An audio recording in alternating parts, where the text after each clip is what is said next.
Hello and welcome to the AutoTalk Weekly Wrap. Another great week of news this week, but specifically we are going to talk a little bit about the election. But first, I'm going to bring in my usual cohorts. Graham McDonald, you are back again, and David Crawford back after a few weeks off. I think you had a nice wee ride around the North Island. That was a bit of fun for you. It was, apart from the last day battling quite severe crosswinds on a motorbike. But I was glad I got back because the following day it was even worse. Oh, no. But you managed to avoid any rain. I'm sitting here, we're supposed to be filming cars today, and we were scheduled to film cars at 11:30, and at 11:30 exactly it looks like we're going to get a big dump of storm coming in off the coast. It's got a red core on it, Graham, on the rain radar. That's not sounding good for filming, is it? No. I dodged the odd shower, but that was it. It was a good time, but to be on the bike. But yes, with as we discussed in a few other episodes with Graham, health. I was just I've got an elderly mother, and I had to do some health planning with my siblings. So I took the opportunity to ride and take an unusual route to and from Auckland through some back roads I hadn't been on before. My gosh, as New Zealand, it is a great country to travel through. It's very scenic when you go out of your way to do that. Yeah, I drove earlier this week with Honda, and we'll touch on that later on in this episode, from Nelson to Christchurch through the Lewis Pass. And I think I've done the Lewis Pass in a long time, and that is a stunning piece of the world.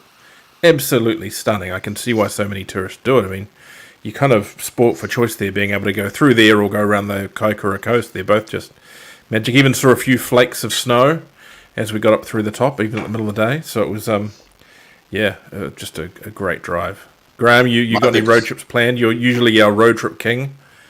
Oh, I was thinking Lewis Pass. The last time I went through there, and I'm not saying any names here to protect people, but it was with the Auto Hub by UK road trip back in 2013, and we were We've heard the stories. We were convoying a group of vehicles up from, I think, Christchurch to Nelson, running late, and people involved in the convoy, which may or may not have involved people that I know quite well. We were clicking along through there. I'm sure we're north of 100, and these are UK vehicles, so you can work out the rest for yourself. Through the Lewis Pass area, in particular, those big long straights before we get up into the windy bits. I was driving I think it was a Peugeot diesel van, and the odometer stopped at 100. Like, that's as far as it went, and I had that thing round like that, and I was just trying to catch up with the convoy in front. Again, nobody that I know, and you can work out the finer details. Beautiful part of the country, and I do love a good roadie. Yes, we sent our intern Patrick on that trip, and I think it took him a week to get his colour back, but it was good. It was a great event then. And look, you got it. Aside from that, you've got to endorse AutoHub over the years for their work in helping brand build, I guess, imports and work in getting some of those things out there. So good luck on the great side of these things. My biggest hassle on the ride, though, was I was taking the back road to Bennydale from Taumarunui, racing around a corner on the bike. Couldn't do the legal road speed because it was nice and twisty, but having a lot of fun. And there in front of me was a turkey wandering across the road. And they're always going in the right direction and going to miss me. But no, it decided to fly and turn around and flew right back in front of me. And its wings clipped me as I rode past. And I caught it on my GoPro.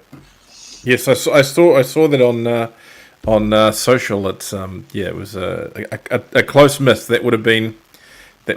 So I'm not sure if it's the right time of the year to eat turkey, though. You could have taken it home and eaten it if you'd hit it hard enough. But I think, aren't they like really bitter for a big chunk of the year because of the crickets they're eating? I'm not sure when that is, though. It was a bit lean. Yes. I've eaten New Zealand wild turkey. It's not bad. It's not bad if done right in the right time of year. Anyway, speaking of turkeys, episode 69. Woo! Everyone's favourite number. That's not what you're supposed to say, Graham. I was going to say it anyway, Richard. You don't pay me to say the stuff that I should say. Well, actually, you don't pay me anyway. So No. I believe the word for that is nice. Yes, it's the election. So Turkey's election. You see where we're going there. We had an election last week. I still don't think we actually know the result as such, but it's definitely looking like we have a national-led government with ACT swinging up from behind. And Mr. Winston Peters was very much straight to Parliament the next morning to claim his chair back at Bellamy's. He literally posted he was in Wellington immediately, as is the done thing, I guess. So, Graham, was the result somewhat as you expected? It was actually slightly better, and I had pegged. I mean, we were talking about it, I think, all the way through in the lead up to the election, and National did a little bit better than I thought. I figured sort of around that 38 mark. We got 38. I say we 38.0, 38.1. I thought would have been a nice result. What I didn't expect was out west was the turning of all these West Auckland seats blue. And I know it's too early to count Te Atatu. Now, bearing in mind Te Atatu sits at a margin of 30. It is the most marginal seat in New Zealand where I'm sitting right now. And it also holds the record, I think, for one of the most marginal seats back in 2011 when it hung on by -1 and then turned to a positive of 9 in National's favour. So it's one of those seats that has always been hard fought. But nobody, I think, expected that tide across the urban sector to go as blue as it did. And I think you've got to say to yourself, it's not so much a case of a tick in the right direction for National, but just utter despair from the urban electorates about Labour. Mm-hmm. I mean, there's part of that is also we've seen a lot of infill, a lot of, I guess, removal of social housing and some of those electorates through there. I mean, that wouldn't have changed enough, I guess, to make that big of a difference. But it has been slowly going that way over the years. No, I don't think it changes anything at all. That sector of the vote base that tends to stay very much aligned around Labour. If anything, it might bleed a little bit off towards the Greens or bleed off to Pāti Māori. But I don't think that's where the change happened. I think the change happened in middle class, middle average income New Zealand. That's where it was. And this is a really good bellwether seat for that because it's predominantly average. And as John Key used to talk about it, that was the tradie central where, people used to get up to work and load the ute up and go into the city and do jobs, and the partner would go into the office. And it was just bellwether average New Zealand. And average New Zealand was the one that made the turn. By a long margin. The rural seats, well, everyone knew they were going to go back to National, but it's the urban ones that are a real surprise, I think, to everybody. And Michael Wood. Yeah, that was nice to see that one lost. Yes. Has he made it back in on the list, or is he now looking for a new job in consulting? He was very low down on the list. My take on the election is New Zealand Inc. had enough of a Labour-only government because they didn't just lose in Auckland. They lost on 4 fronts. So they lost to urban Auckland because of, I think, largely that second lockdown and the extended period there. They have not forgotten. They lost on the rural areas, which was always going to happen because the fed farmers and the rural sector said that the Labour government did nothing for them. They lost to the Greens on the left, and that was a strength of move that I knew would happen, but not that much. That one did catch me by surprise. The one that didn't catch me by surprise, but other than the strength of the vote, was they also lost it to Pāti Māori, so they lost the Māori vote. So they had 4 areas where they lost ground. It was just a right bollocking. And I knew Labour would find it very difficult to retain any vote. And I'm surprised they actually did as well as they did in the end. But as far as where I sit, it's a good outcome. I'm not that worried by Winston Peters. When you look at their manifesto and what they stand for, there's a good deal of symmetry between some of the key policy areas and the National Party. There's a few wrinkles around the edges between NZ First and ACT, as you might anticipate, and then of course there are the personality challenges that will be interesting to see how they're going to be managed. We only hate Winston up here because he cancelled our road.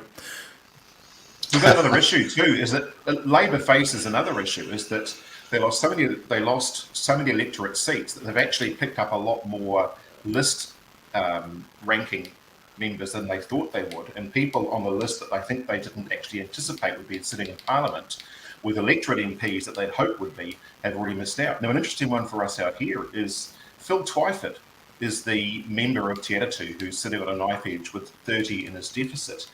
If he picks that seat up, Shannon Halbert, I think it is, who has just been put back on the list into Parliament because Landry Little resigned, is then back out of his arse again because he's replaced by Twyford coming in. New Zealand's, dare I say this, probably most useless MP ever, or that's the mana he brings to the role.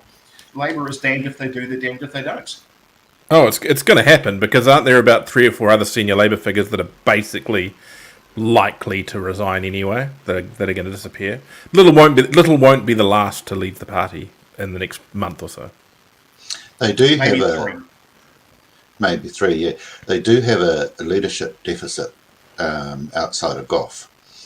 So that's going to take them a little while to rebuild. But yes, the mix of Labor MPs is going to be interesting. But what I'm really waiting to see is whether the special votes will fall to the left as they normally do, or whether they'll be a bit more central this time.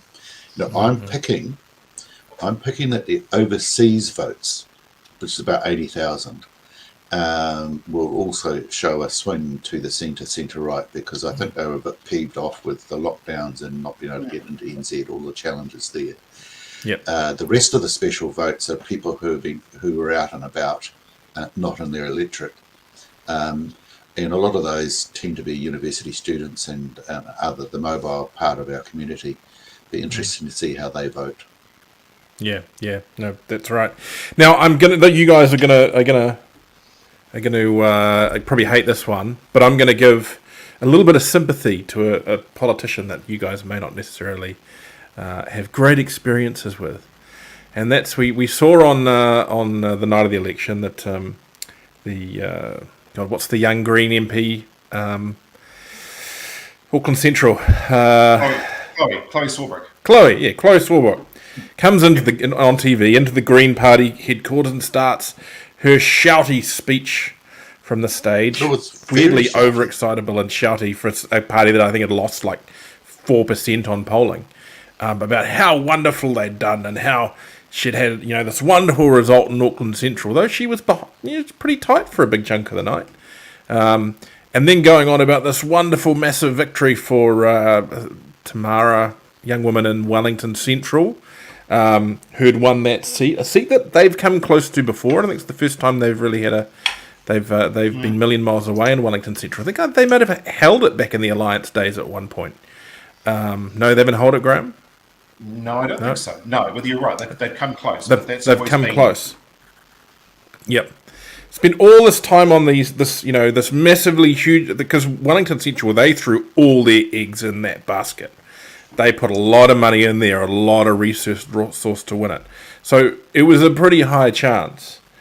And then got to the end, and she'd just about forgotten until someone gave her the nod, that Julianne Genter had won Rongotai.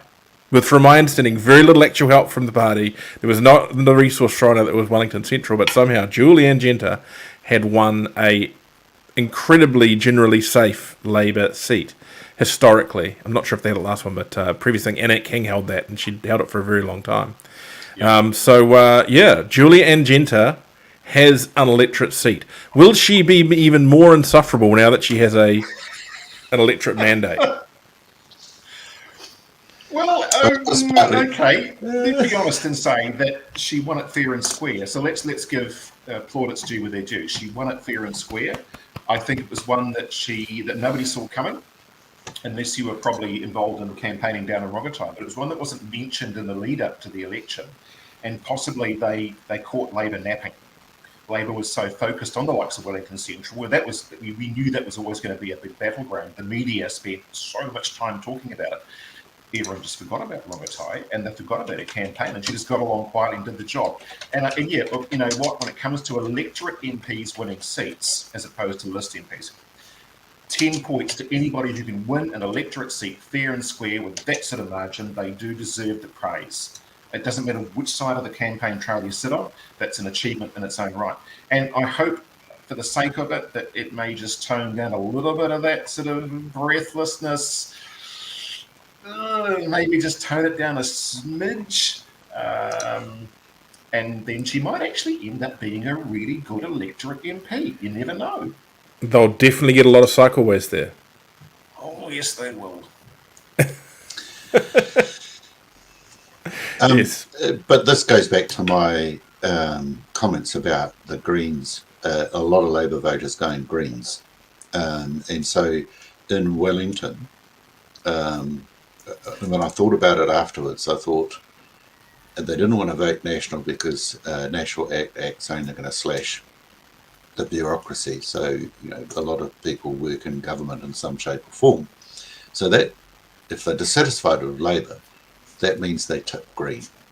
Yeah. And for them to win 2 Green seats in Wellington, which were the Labour strongholds, not only says they ran a good campaign, but it also, as you noted, Richard, speaks to Labour's issues around what they were trying to do or not do. So good on her. There's a lot of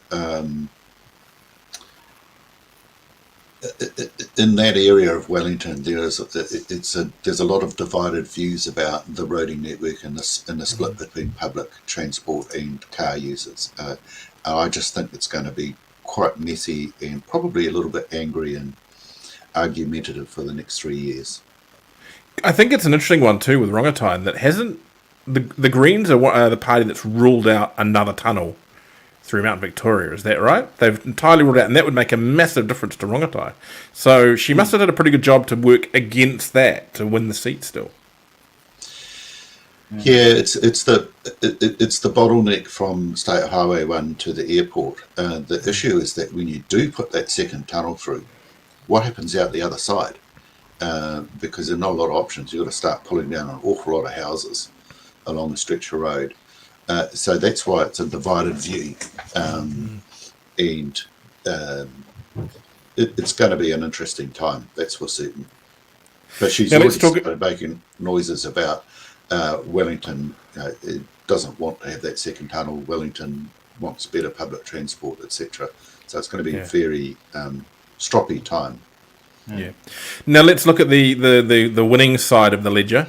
It was interesting to see that Simeon Brown, a National Transport spokesperson, was part of that very small, tight core leadership team that were invited to Chris Luxon's house on Sunday morning. He was one of the handful there. I suspect that shows just how important transport is going to be to this new government. And also, obviously, he must be part of the core team as part of that. But so they're going to have to come out of the gates, I think, fairly strong on transport and get some things underway. I suspect a lot of that will come down to getting some fixes going on the road network. We will, of course, see the CCD gone in fairly short order. The questions more circulate around CCS and what that will mean. They National have shown a indication that they want to at least review it. Act want it gone. So those are the questions that remain now. I had someone suggesting the other day that maybe they were worried that the CCD wouldn't actually even last through until the end of the year. But the reality is we won't get a signed agreement between these two parties until fairly late in November. Isn't that the way we're expecting it to work, David? Yep. So election results confirmed on the 3rd of November. And that will then empower final negotiations for coalition talks. And then if they require the help of New Zealand First, you can expect that to take a little while. New Zealand First is pretty methodical in the way in which they go about negotiating and agreeing to a coalition agreement. Everything is ticked off against their manifesto, and then it goes back through the party. They all get a say before Winston Peters will confirm. So I'm not expecting it to be speedy. So officials won't really get a mandate until late November. So the 1st of December was never going to be a target date. 31 December is probably the earliest, and even then that might need to stretch a little bit. So interesting time, but it certainly, I can't see it gone by 1 December. Do you think there's a chance ACT will get the clean car SCAT standard as a scalp as part of its coalition agreement? Extremely unlikely. What I haven't done is gone back through and had a look at what New Zealand First has to say about the standard. If I recall correctly, NZ First didn't support its introduction in the first place. But the issue is National has said the standard should stay because it should be used as a tool and a leverage over time. What they want to do is to amend the targets, recognising that it's a bit of a marathon, not a sprint, to get the change. And if you take it away, there is then there's no impediments for the distributors to work hard to bring the cost down, because in reality, and this is a point that I've made to the ACT Party on a large number of occasions, unless the emissions trading scheme price for carbon is at $600 a tonne, and there's no way we're going to see that anytime soon, there's going to be no change. And $600 a tonne means the price of fuel is very, very high. Now, it's going to be really unpalatable. So that there's a bit of a market failure here, and the only way to correct the market failure, if you want to encourage the continuation to low emission vehicles at a sensible pace, is to have a sensible target timeline under a clean car standard. And that's the bit that Simeon agrees with. So I think it's going to be difficult for the minor parties to argue that one away, but the clean car discount, it's done its time. In any event, it should have been phased out, or planned to have been phased out about this time anyway. Yeah. I've had a quick pass through New Zealand First policy, and while I know they have said they are against the ute tax as such, they don't. They're a bit broad, a bit vague on specifics. They have some pretty radical ideas about how they want to change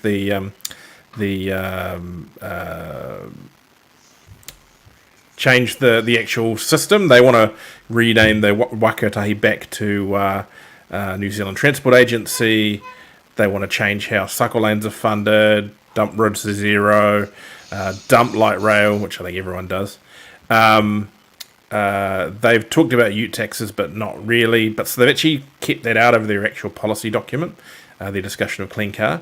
But at the MTA conference, they did discuss wanting to see both end, basically. In fact, their transport spokesperson is a bit of an emissions denier, which is interesting. So, yeah, be interesting to see what they expect out of that. I guess what we're going to see, I think, in the first 6 months, maybe the first year, policies around extreme pragmatism and no ideology.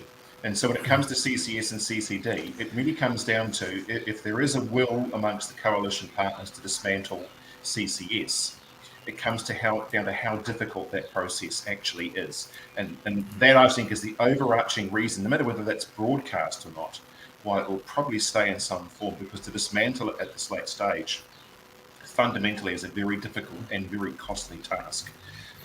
CCD, the way that it's modelled, it could be gone. Apart from the issues created with the lack of notice, it could be gone next week. But CCS is now wedded into the infrastructure of importation, both new and used. And so again, it'll join a list of policies that are not necessarily based around ideology, but just brute pragmatism. Yeah. Sorry, just to clarify there, I confused ACT with New Zealand First there on the spokesperson being a bit of an emissions denier. So just to clarify, I was confused between ACT and New Zealand First there. Yeah. Sorry, Graham, just a slight correction on something that you said. They can't just get rid of the clean car discount overnight. They can in terms of the rebate, because a rebate's just a vote thing. The actual fees are regulations, so they'll need to amend regulations. But amending regulations is a quicker way to deal with something than the CCS, which is legislation. Having to undo the legislation is a difficult process. So in order of ease, rebate can be gone tomorrow. Fees needs a regulation change, and it needs to go through a process. Yeah. Yeah, no, that's good. So yes, it'll be interesting to see over the next little bit. I guess the other aspect is roads, getting them all sorted. Fuel taxes, there's a lot of stuff going forward and discussion around whether we'll shift all car vehicles to ruck. We're definitely seeing ruck arriving on EVs in April next year, provided they can get all the work across the line required to do that. And yeah, hopefully we see some investment in roads, and we see the road up to Mangawhai fixed, or a new one. Interesting to see, and it's an Auckland road, not a national road, but it was amusing. We've got a lot of slips on the road between us and the highway at the moment. Work on getting them all fixed started on Monday. In massive resource thrown at it. I have little doubt that it's just an accident of timing. How convenient. Yeah. So I don't know. Anyway, let's move on to. Sorry, David, you want to say something? Well, I was just going to say that having a good roading network is not only good for productivity, but it's also good for efficiency. But I know I hit the motorway just as it starts between Tirau and Cambridge. In an hour, 49 minutes later, I was at my sister's place in Kumeu on my motorbike, and I just went straight through, hit it at 9:30 a.m. and an hour and 49 minutes later I was in Kumeu. It's brilliant, and that was just keeping a good steady speed, and that's impressive. Yep, no, exactly. It's so efficient, that route, that now if you go to, say, when we go to my father's place in Edgecombe, we go all the way down to Tirau and then across to Rotorua, just because that Waikato system is just so good now. Even though at the moment generally got to deal with a little bit of traffic in the middle where the join is, and they're still working on that, it's still a really quick way to go, and safe and efficient, and lots of places to stop for a burger. Right, or a salad, as your case may be, Graham. Let's bring up the news now. Some of this crosses over, some of this we've already discussed, so we'll kind of run through it as we go. Transport policy shake-up promised under new government. So, clean car discount scheme and ute tax is set to be scrapped. It should be also known as ute tax by December 31 this year under the national government. This was among the promises made by the party. It's also promising $257 million of investment over 4 years in 10,000 public EV chargers. It's going to reduce the requirement for resource consents for EV charging points. They're going to remove Auckland's regional fuel tax, introduce a national infrastructure agency, and those are in the first 100 days. They've promised more RONs. We love a good RON, as we said. RON. So they're promising initial stages of 4 lanes from Whangarei to Tauranga, and projects to tackle congestion and reduce travel times, including Mill Road in Auckland, a second Mount Victoria Tunnel in Wellington, the Hope Bypass in Tasman, and the Woodend Bypass north of Christchurch. They're cancelling planned fuel tax hikes. Where are they? Government policy statement on transport. Stop blanket speed limit reductions. Cancel Auckland's proposed light rail project. Yay! And introducing legislation to restore 90-day trial periods for all businesses, and repealing fair pay legislation. So, a few things to look at there. You can maybe pay your groomers less, I don't know. It's funny, that I just think the light rail thing, just quickly, there's another Labour failing. It's just a complete and total failure to read the room year after year about light rail. It's as if a couple of key people within Labour just refuse to read the room about the public's lack of appetite for it, as the cost just getting bigger and bigger and bigger. And they could have done themselves a favour, possibly the likes of Mount Albert and Mount Roskill, if they just admitted it was a dud. Well, that fight is going to continue in Wellington, because Julianne Genter is a very staunch advocate of light rail. Of course she is, face it. And getting Wellington moving again is going to be a very fractious conversation down here, with a very green local government versus national central government. Well, you can have light rail. We'll send it down to you, David. You can have it down there and play with it down there. I put light rail in the same camp as I put the clean car discount. It's a good idea if done right. And it wasn't done, the way they were working it wasn't right, in the same way as the clean car discount. If it had been done properly, it would have worked. If the light rail, if they'd put it in the right place, if they'd been pragmatic about what they were doing, it could have worked. But that's my take on it. And the first thing they should do is put a couple more heavy rail links in, but that's beside the point.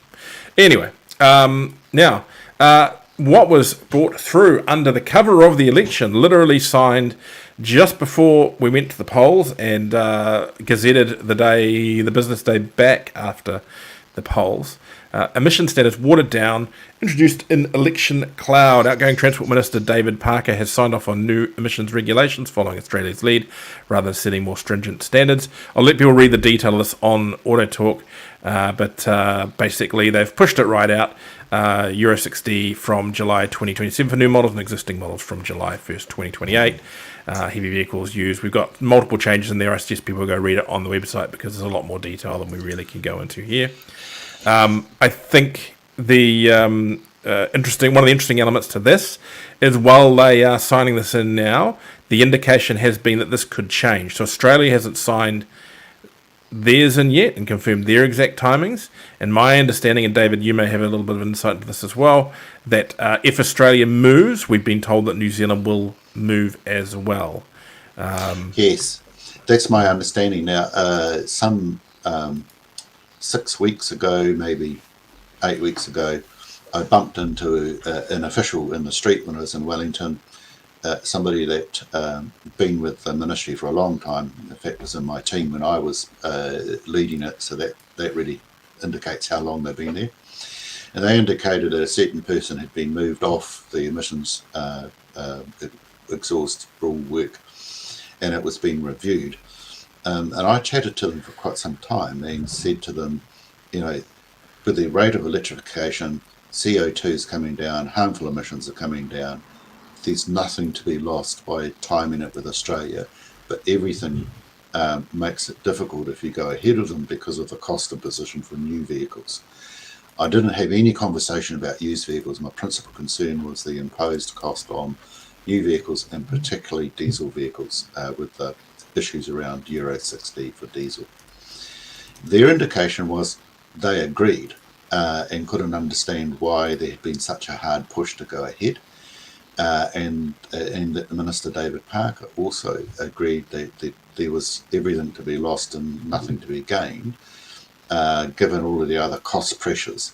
So this was a cost pressure issue and a degree of pragmatism. So the result didn't surprise me, but I have to say I'm delighted, and it's followed a lot of hard work by the Motor Industry Association and by VIA and by others to ensure that we've got a sensible, pragmatic approach. And you're right, Richard, there is nothing to be gained by going ahead of Australia for the new car sector. There are Why do you think Parker did it when he did? I mean, is that just when it was ready, or did they just didn't want to look like they were backing down, or? It was ready, and there'd been pressure on officials who wanted to get it done. And I was hopeful as soon as I heard that David Parker had been appointed the Minister of Transport, because he had earlier on in the environmental portfolio had delayed some regulations because for the very simple reason that industry was not ready. So he was a guy that was saying, well, this is easy, let's just do that. And given that Australia is pretty strongly indicated that that's their timeline, that's what's been put up to the Australian government, then yeah, and I think it's gone back to the very old way of doing things that was always the process for harmful exhaust emissions, not so for other safety things, but for vehicle exhaust emissions. Because of the close linkage between Australia and New Zealand fleet and the cost differential if you split it, we always followed Australia. And if you break that cycle, then you introduce into the New Zealand system quite strong costs that this market has to bear, which just makes it uneconomical.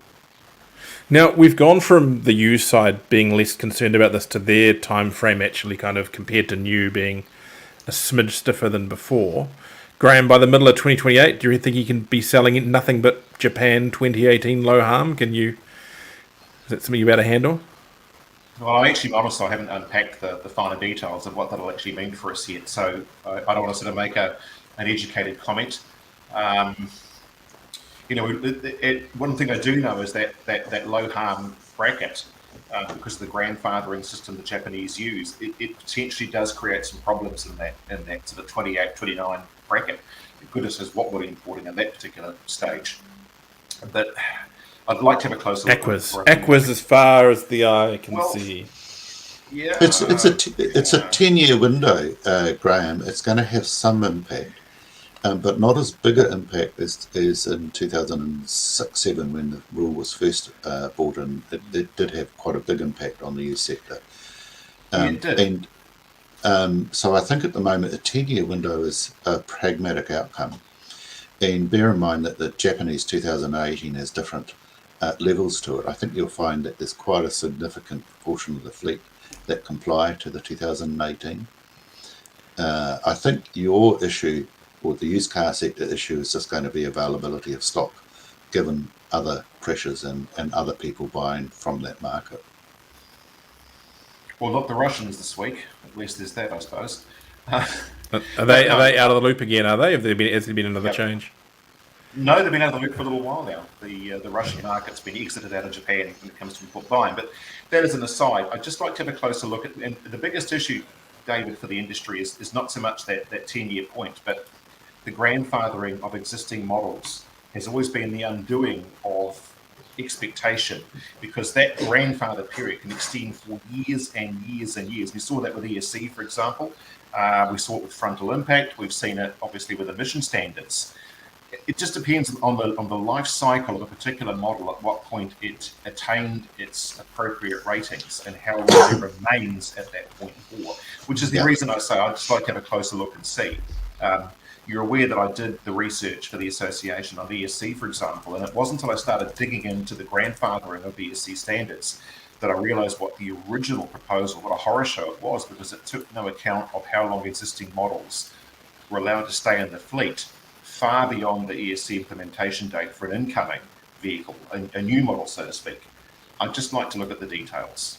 It's always in the details. It is a fun one. That I know I went up to Japan just before the ESC rule came in to have a bit of a look around and see what was flowing through the auctions, and the cut-throughs are crazy. Like rental cars, I think rental cars are pretty much not subject to a lot of the rules, some of the fleet cars, and you just can't tell the difference sometimes between walking up to a car and whether it's going to be one that has a cut-through or doesn't have a cut-through. It's fun, but what's the old line David used to do? Make friends with your agent. Right, moving on to move on. I mean, we'll just touch on that on VIA's response to this. VIA are cautiously positive about exhaust emission changes. It says they're cautiously optimistic. So we run through the actual there. New Chief Executive Greg Epps notes the timeframes and changes in the standards appear to land faster and stricter for imported used vehicles than for New Zealand new models. I think the short timeframes between the application of higher standards to new and then used vehicles show the government recognise the high quality of vehicles that VIA members are importing. The imported vehicle sector has led the way on bringing in cleaner vehicles, as shown by the huge number of used hybrids and EVs that have entered the country in the past 5 to 10 years. That's it's an interesting comment there, I think, because Greg I guess he's still finding out where he lands and where these things flow through, right? And he's being very wonderful and generous towards the import trade there. But someone in the government, in a government office somewhere, is going, they're saying they can do it. They're saying they bring in clean vehicles. I mean, I think it's slightly brave there that he's saying that at this time about that rule. Yeah.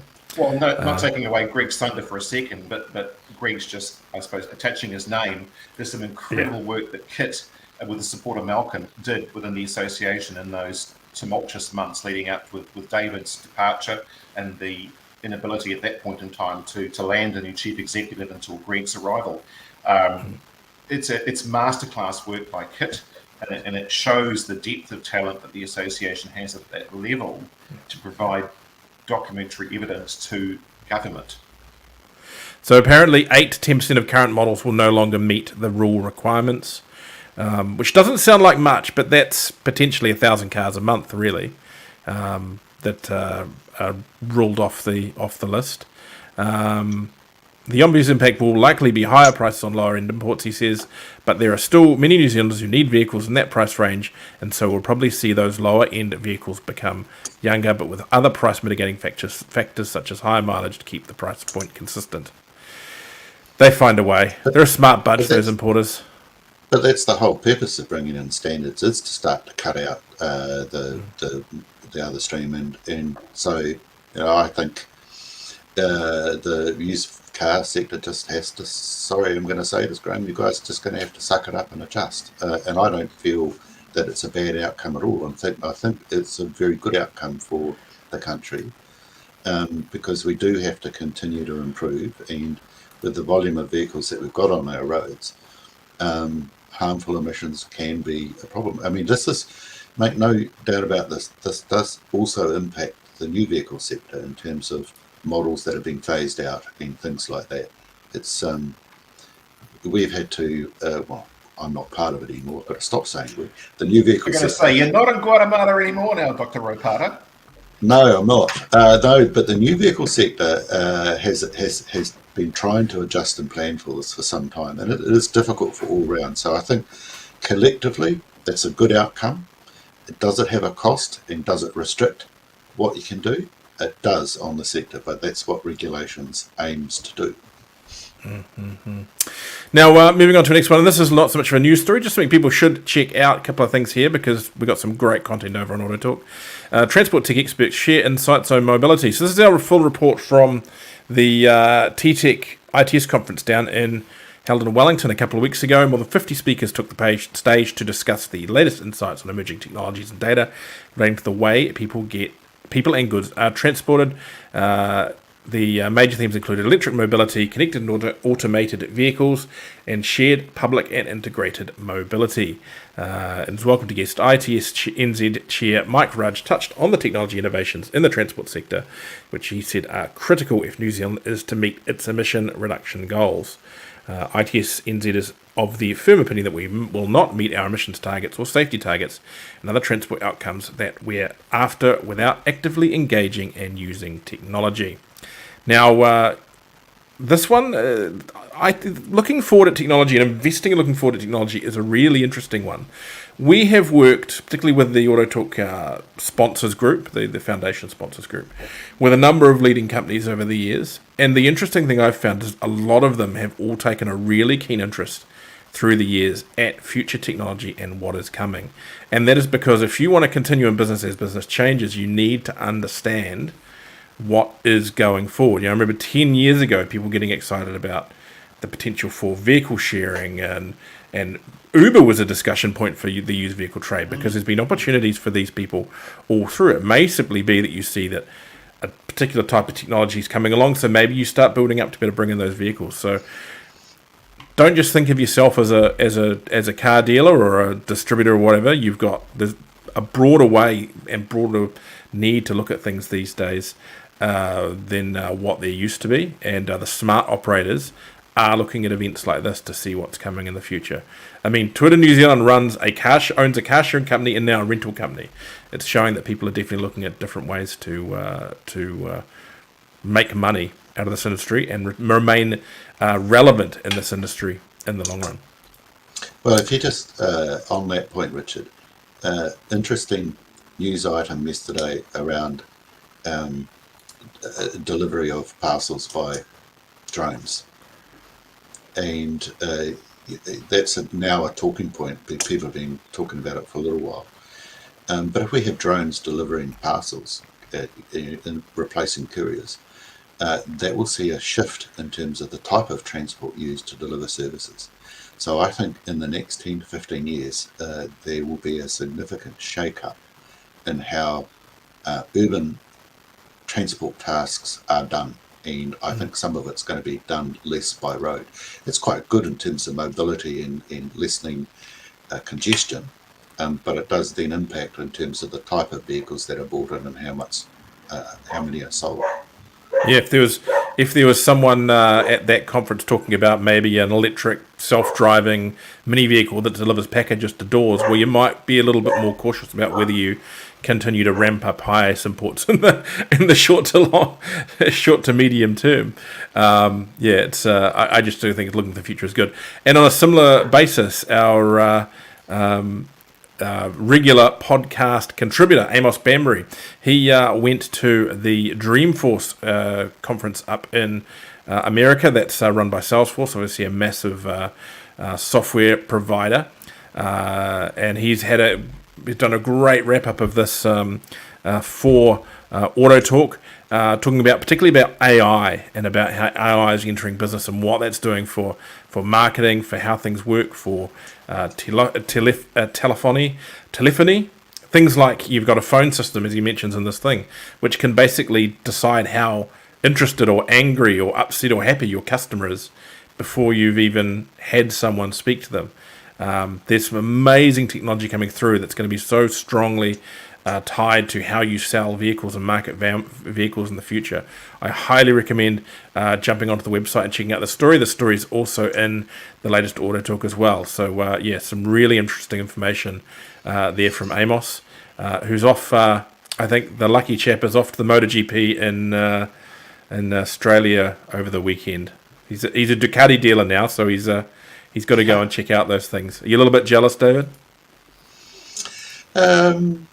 Not with Ducati. Well, Ducati's never been a brand that I've aspired to, mainly because my pocket can't stretch that far. He's got Honda as well.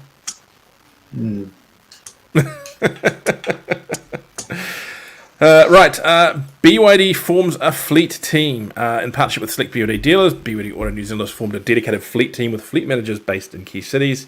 BYD Auto NZ's team of fleet experts is comprised of Marcus Walker from Andrew Sims in Auckland, Rob Soberg at Bayswater Hawke's Bay, Carl Heyman at Ebbett BYD Hamilton, Chris Vivers at Johnson Ebbett Wellington, and Lee Godfrey at Euromark BYD Christchurch.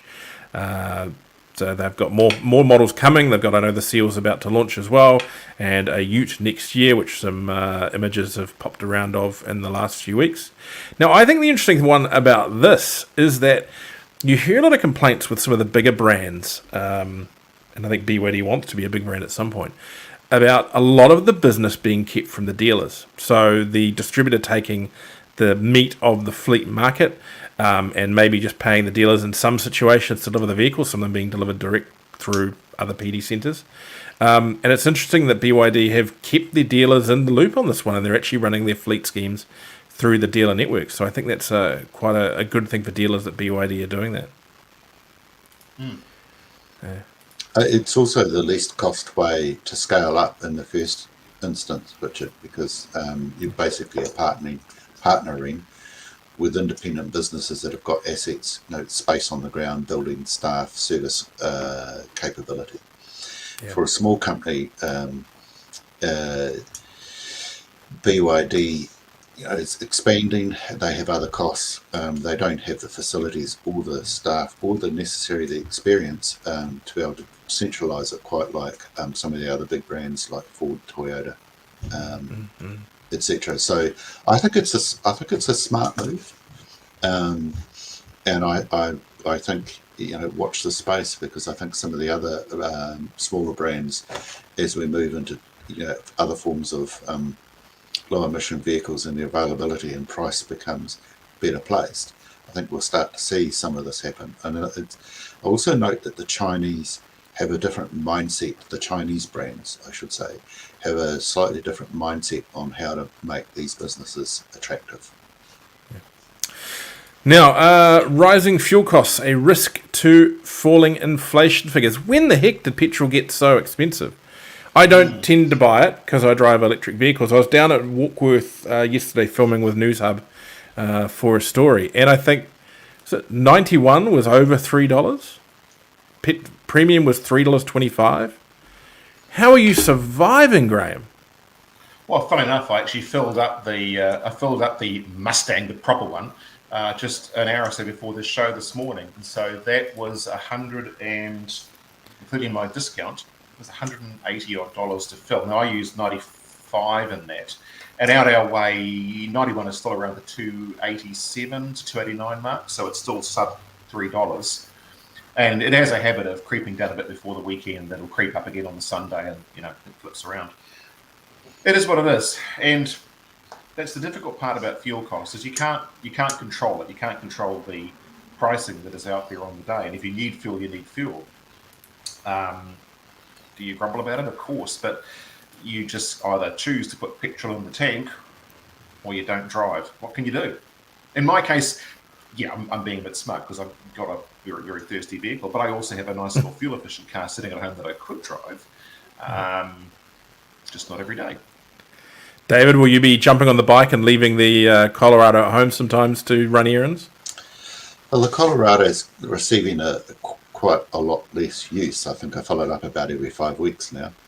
But every time I follow it up, yes, it's the price of diesels. It has gone up. But I just tallied up the cost of riding my motorbike from Wellington to Auckland and back, and I compared it to pre-COVID, and it was about 60% higher costs. Wow. So even just filling up my 19-litre tank is regularly getting into that $40 to $50 bracket, which. How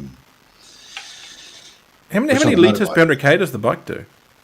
Actually, my one's pretty good. It's doing about 4.1, 4.2. About the same as an Aqua, Graham. I wouldn't know, Richard. A lot more fun. A lot more fun. I put my foot down, the fuel goes whoosh. Right, Tuna's CEO Todd Hunter has been appointed Financial Services Federation Chair. The Financial Services Federation has announced its new executive committee, which includes Turner's Automotive Group Chief Executive Todd Hunter as Chair. Following a members' election, successful candidates were announced at FSF's annual general meeting last week. Its current 95 members include the likes of Mercedes-Benz Financial Services, Custom Fleet, Harmony, Avanti Finance, Garnier Commercial, Lending Specialist Prosper, Resimac, and First Mortgage Trust. They've thanked Mark Mountcastle and Mark Spring, both from the automotive finance side, for their exceptional guidance and service to the FSF in their roles as chair and deputy chair, respectively. The new appointments to the executive committee are Don Atkinson of UDC, Jasmine Sim of Spears, Chris Lammers of MTF Finance, and Simon Scott of First Credit Union. The existing members are Todd Hunter of Turners, Jane Dunkley of Central Corp Finance, Neil Simons of Latitude Financial Services, and James Searle of DPL. Some very prominent automotive industry names in that group. And again, continuing the Turners takeover of the world. Oh, good on Todd. He's got a lot of industry experience and knowledge, so I was pleased to see that. Yeah. Now we have some more confirmation around what is happening with this very long rollout of Cherry. Though I got a email after posting a story last week being told that we shouldn't be calling it Cherry anymore because it's not Cherry in New Zealand. It's a Moda Jaku. So they've confirmed that they will launch with two models, basically a petrol version and EV version of the same vehicle. The interesting thing about this was that we were told earlier this year by the very same source that they were going to wait for petrol vehicles because of the clean car discount.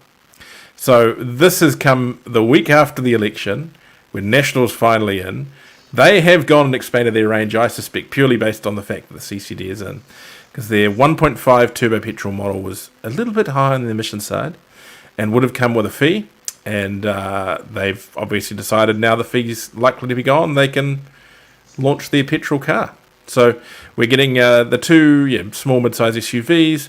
The first name is a Moda, which is the fusion of the letter O, emblematic of life and oxygen, and Moda, which translates to modern. Okay. Anybody else but me thought about putting an at the end of that?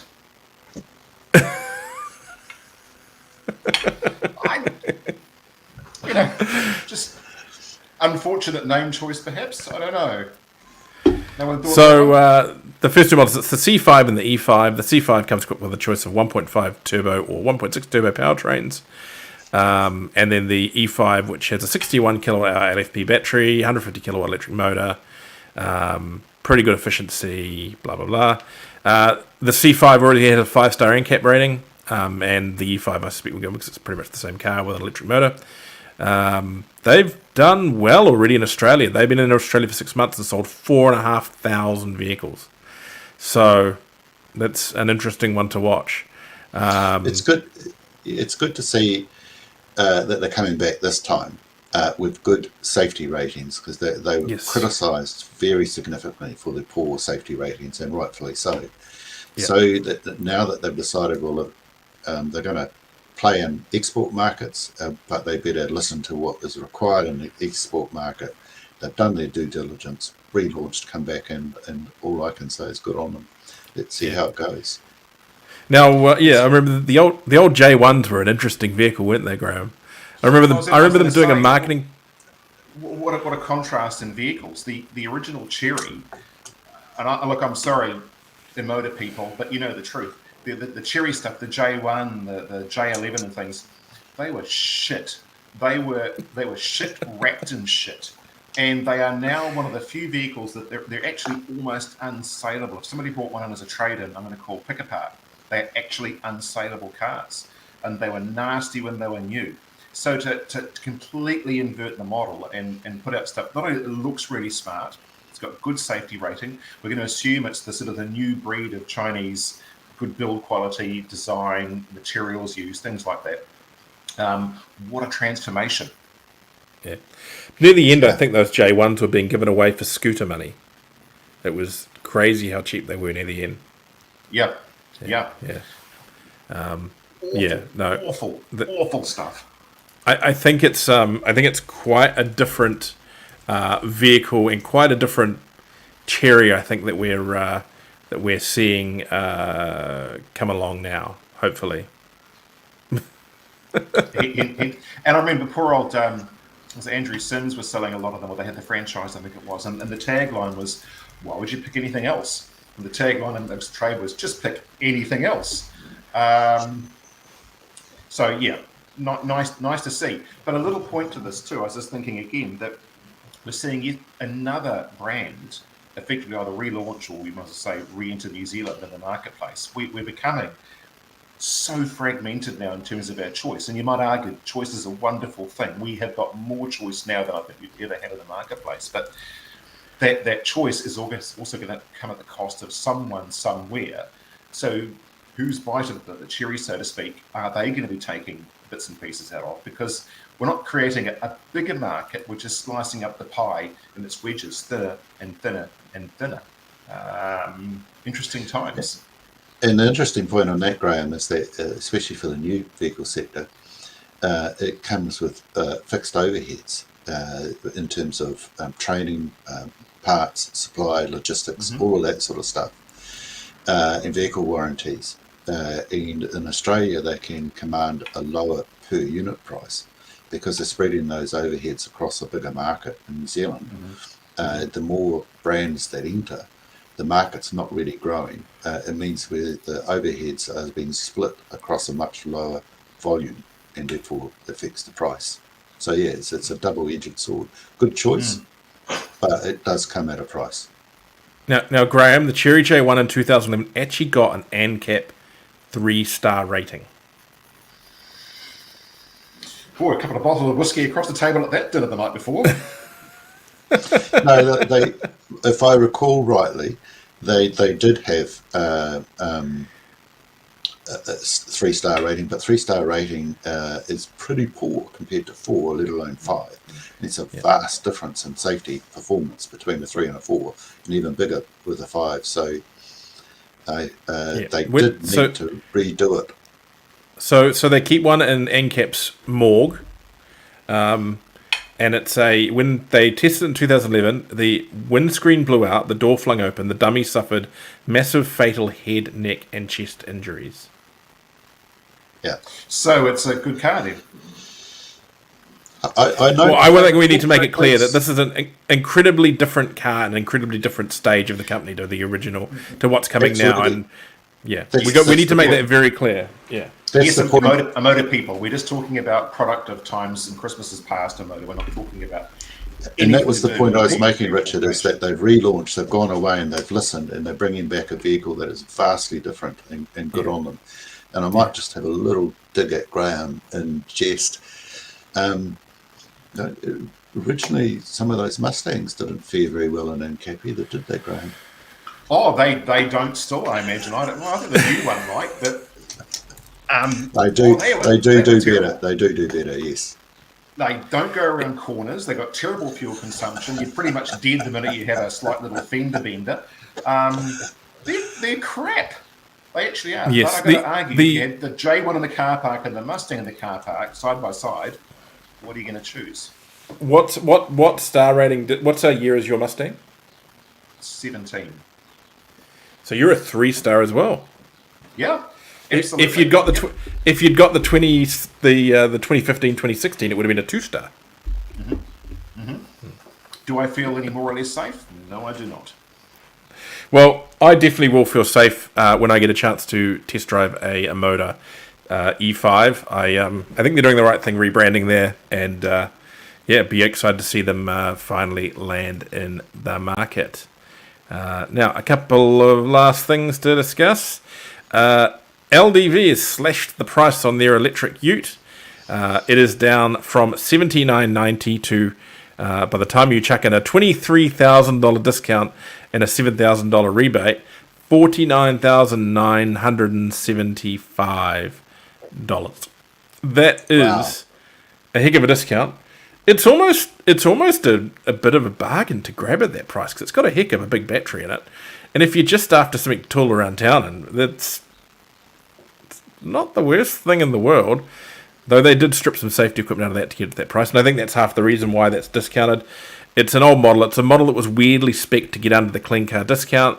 We have a new distributor who's ended up with the stock in the form of Inchcape, and they want those things gone before they potentially have new models come through sometime next year. So a big discount, probably not great for anyone who did actually buy one. I don't think it's a terrible deal at that money. It's a very good deal at that money. Okay, you gents are both talking as if you're going to buy a brand new vehicle and keep it for 12 months. First of all, how many did they actually sell to retail customers in the first place? I don't see that as being a particularly successful vehicle at its first, guys. Richard, you and I drove the T60 when it first came out, and we both sort of, we know the shortcomings. Just to be clear, Graham, the production model was significantly different and better to the one that you drove. Yes, Quite a bit different in the interior, drove a lot better. Yeah. For a start, it wasn't left-hand drive. But also, with outgoing models like that, does that say to the retail consumer, this is a dead model, it's being replaced? How am I going to get on for a highly tech-spec vehicle like this? Do I get on for support, parts, servicing down in the future? Yeah. And if I was a fleet customer, I'd still look at it very carefully and think to myself, is this really going to be a good investment 3 years down the track? Or is it going to be yesterday's fish and chip wrap? I can't get servicing for it, can't get parts for it. It's been dropped by the distributor, dropped by the manufacturer. What's new? What's next? I think they should have been clearer to say that it was run out. I mean, they've tacked the line in here. Steven says it's a chance to clean out stock and start 2024 with a clean slate and with space to accommodate the new models. I think they should have perhaps pushed the fact that it was a run out more than they have, because that's essentially what it is. Interesting. Yeah. You've seen details? No, just what I've read, what's available overseas and what's coming. If what's been written is true, it's going to be quite interesting. But you're right, Richard. It is a run-out model. Graham, it's an incredibly good value for what it is. It's never going to be a long-range, die-hard workhorse. But for short-range, recreational purposes, maybe a little bit of commercial use, it's okay. I mean, the tech side of it, that's a challenge that you've got with used vehicles as well. I mean, used vehicles come in. That's one of the conscious decisions that buyers make. Where's the tech support coming from a model that's never been imported new into New Zealand and has some differences? So it'll be up to the buyer to decide, but I think they will probably move those. They certainly weren't moving at the price that they were. Yeah. Right, now let's talk briefly about not news, but just some old vehicles, and you guys might have some memories for us. So I actually got a chance to visit the Honda New Zealand National Distribution Centre down in Stoke earlier this week. Now, of course, they used to assemble vehicles down there. They're at a different site now.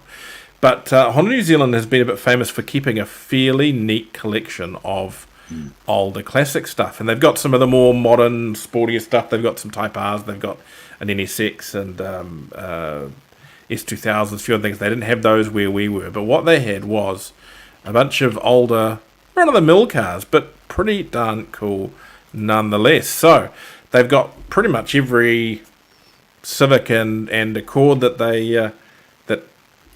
they've had through New Zealand, both built here and not. I got some of these funky old 80s wedge ones, including, Graham, and you might have had a chance to buy one, play with one before through the import trade, an Aero Deck. That one right in front of you there, that white one, is an Aero Deck. Used to love those. They are super cool cars. It's just the edge of a Honda City Cabriolet there, with the wide body on it. Super, super cool. The Accord sedans. They're the Accord liftbacks. And this is actually, so Honda's National Sales and Marketing Manager, Peter Ashley. This is his personal car. It's still in the middle of being refurbished and tidied up down there. It's had a wee bit of cancer cut out of it. This was a New Zealand model Honda City E-Jazz. It's kind of a New Zealand special.